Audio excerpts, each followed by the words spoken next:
Bon, ça fait depuis le début de la semaine que je me dis que j'allais vous faire une vidéo. Je vais t'expliquer tout ce qui s'est passé dans cette vidéo depuis plusieurs mois. Ça fait longtemps que j'ai pas communiqué à travers Mental d'Acier, tu vois, là je viens d'aller jouer. C'est pour ça, ça m'a donné envie de recommuniquer, de repartager du contenu. Et dans cette vidéo, j'ai beaucoup de choses à te dire. La première chose, c'est à t'expliquer ce qui s'est passé pour moi durant la dernière année et pourquoi j'ai été moins présent, totalement absent, on va dire. Et pourquoi également j'ai envie de republier. Et je te partagerai également ma rencontre avec Marat Safin, ce que j'en ai appris, ce que ça peut t'apprendre et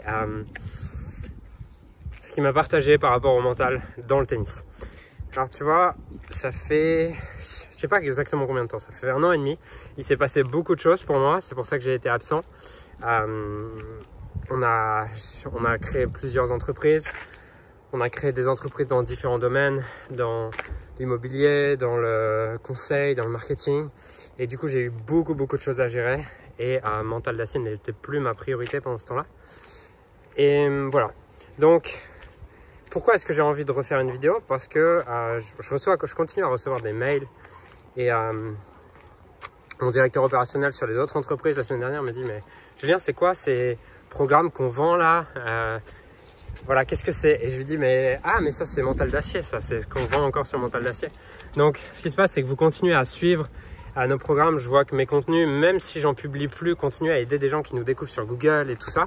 Donc je trouve ça génial et je trouve ça dommage de ne pas continuer à publier et tout ça. Et il y a 2 semaines, j'ai également été j'étais à Nantes et il y avait un Open de Nantes. J'ai revu des gens avec qui j'avais été en sport-études. J'ai revu également, j'ai vu des gens jouer à haut niveau. J'ai vu également mentalement comment les gens craquaient ou à quel point le tennis était dur et à quel point il y avait besoin d'aide. Et c'est pour cette raison que j'ai eu aussi envie de republier. Et depuis le début de la semaine, je me dis allez, je fais une vidéo sur ma rencontre avec Marat Safin.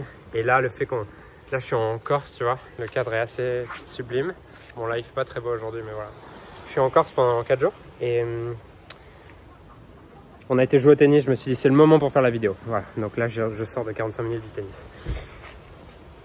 Et voilà, et donc je vais te raconter une histoire, celle de Marat Safin.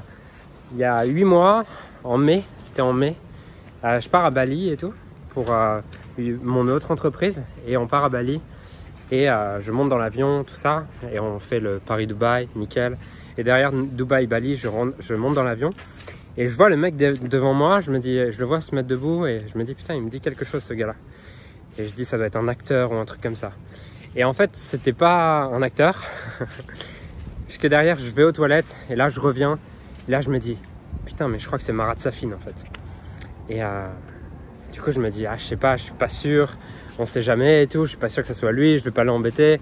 Il prend une place en business class, c'est pas pour qu'il y ait des fans qui le fassent chier, donc je me tais. Et au moment d'arriver, ce qui se passe, c'est que je le vois parler avec le steward et il parle avec le steward et le steward lui dit ouais, Nadal, Federer et tout. Je dis ouais, c'est bon, il parle tennis, c'est sûr que c'est Marat Safin. Donc je me dis allez, est-ce que je vais lui parler? Je vais pas lui parler et j'ai du mal à me motiver à aller lui parler, j'ai peur. Je sais que mon anglais est perfectible et je me dis les stars elles aiment pas être dérangées, tout ça. Donc finalement il passe devant moi, on sort de l'avion et là j'ose pas lui parler, je prends une photo à l'arrache comme ça juste pour pouvoir dire que j'étais dans l'avion derrière Marat Safin. Et on arrive à la douane et là on arrive à la douane, il y a genre 2 heures de queue. C'est à Bali, il y a trop de queue et tout, je fais putain fais chier. Et d'un côté je vois l'opportunité et je me dis cool, il est juste devant moi, il y a 2 heures de queue, c'est vraiment le moment. Et du coup, je m'arrange pour qu'il me voie dans son champ de vision et je lui dis « Are you Marat Safin ?» Es-tu Marat Safin? Et là, il me répond « Oui ». Et là, je commence du coup je lui dis « c'est génial, t'as été mon idole quand j'ai commencé le tennis, tout ça. J'ai été à haut niveau dans le tennis, pas à ton niveau, mais voilà, je faisais partie des meilleurs français, tout ça. » Et cool, on commence à connecter. Lui, il se faisait chier parce qu'il y avait la queue dans la douane et du coup, il se fait chier et on se dit et on commence à parler. Et je lui demande c'est quoi pour toi les clés du mental au tennis, qu'est-ce qui était le plus dur et tout. Et c'est ce que j'ai envie de te raconter dans cette vidéo, puisque je lui ai demandé du coup c'est quoi pour toi ce qui a été c'est quoi ce qui est le plus dur au tennis. Et ce qu'il me disait c'était que pour lui ce qui avait été le plus dur c'était lorsqu'il était numéro 1 mondial. Il m'a dit ce qui est horrible, c'est quand tu es numéro 1 mondial, tu n'as plus grand chose à gagner et tout le monde veut te défoncer. Les gens ont qu'une chose en tête, c'est s'assurer que tu perdes. Et donc, tout le monde veut battre le numéro 1 mondial et toi, tu n'as plus grand chose à gagner. Et il a dit à ce moment-là, j'ai commencé à craquer, j'ai commencé à douter, j'ai commencé à être moins sûr de moi, moins fort et tout. Et je disais, cool. Et est-ce que, pour toi, c'est quoi le plus gros problème des mentales et sur quoi les jeunes doivent travailler? Et il me disait, là où les jeunes doivent travailler, c'est sur leur ego. C'est vraiment sur leur ego, en fait. Leur ego, et il dit surtout chez les Français. C'est marrant, il m'a dit surtout chez les Français. Les Français, ils trouvent toujours des excuses. C'est-à-dire qu'à chaque fin de match, ils vont trouver une raison pour laquelle, extérieure à eux-mêmes, pour laquelle ils ont perdu. Et la clé, c'est de prendre ta pleine responsabilité et même si tu as mal au bras ou quoi, ne pas le prendre comme excuse. Accepter que l'autre ait été plus fort que toi et aller te réentraîner, mais arrêter de te mettre des excuses devant tes défaites. Et voilà, c'est vraiment la chose que j'ai retenue de lui. Si tu veux, je pourrais refaire une vidéo vraiment parce que je prenais des notes en même temps qu'il me parlait. On a parlé 2 heures à la douane, tu vois, et je prenais des notes et tout. Et voilà, mais si tu dois retenir une chose de cette vidéo, c'est vraiment ça, c'est cette leçon que quand tu sors d'un match, regarde qu'est-ce que tu aurais pu améliorer, qu'est-ce que tu as fait de bien, qu'est-ce que tu peux améliorer. Et lâche tes putains d'excuses en fait. Lâche les histoires que tu te racontes. Parce que les histoires que tu te racontes, c'est juste pour te protéger, éviter de regarder la réalité en face. Mais ce dont tu ne te rends pas compte, c'est que ces histoires, c'est justement ces histoires qui t'empêchent de performer à un autre niveau. C'est ces histoires qui t'empêchent de progresser.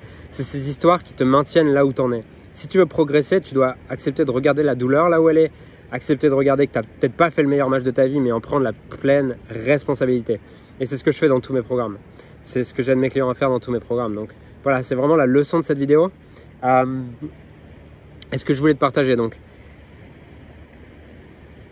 C'est marrant, je ne sais pas comment va être reçue cette vidéo. Est-ce qu'il y a encore des gens qui me suivent? Est-ce que comment ça fait d'avoir une vidéo au bout d'1 an et demi? Tu vois, ça fait un peu plus d'1 an, je pense que j'ai pas publié même. Presque 2, je pense.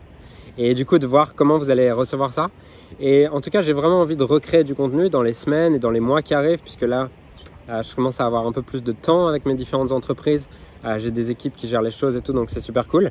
Et j'ai envie de recréer du contenu parce que je reçois des mails de remerciements encore maintenant, régulièrement, tu vois, plusieurs fois par semaine, je reçois des mails de remerciements de gens qui ont suivi mes programmes et tout, qui me disent franchement merci Julien, ça a eu un impact bien au-delà du tennis et dans ma vie. Donc c'est pour ça que j'ai envie de continuer à partager. Ce que j'aimerais, c'est qu'en commentaire, tu me dises quels sont les sujets que tu aimerais que j'aborde dans les prochaines vidéos. Voilà, fais-moi une liste en commentaire de tous les sujets que tu aimerais que j'aborde. C'est ce que je te demande et je te remercie d'avance pour ton commentaire. Et je te dis à très bientôt, j'attends vraiment ton commentaire, je les lirai tous avec grande attention pour produire les prochains contenus. Et avant de te laisser, je te fais partager la vue. Là, on est encore. C'est vraiment, vraiment très cool. Alors, je sais pas si tu te rends compte. Bon, là, il fait pas très beau. Et là-bas, tu vois, je sais pas si tu vois, mais là-bas, là, genre, il y a la piscine au-dessus du truc. Donc voilà, partage-moi en commentaire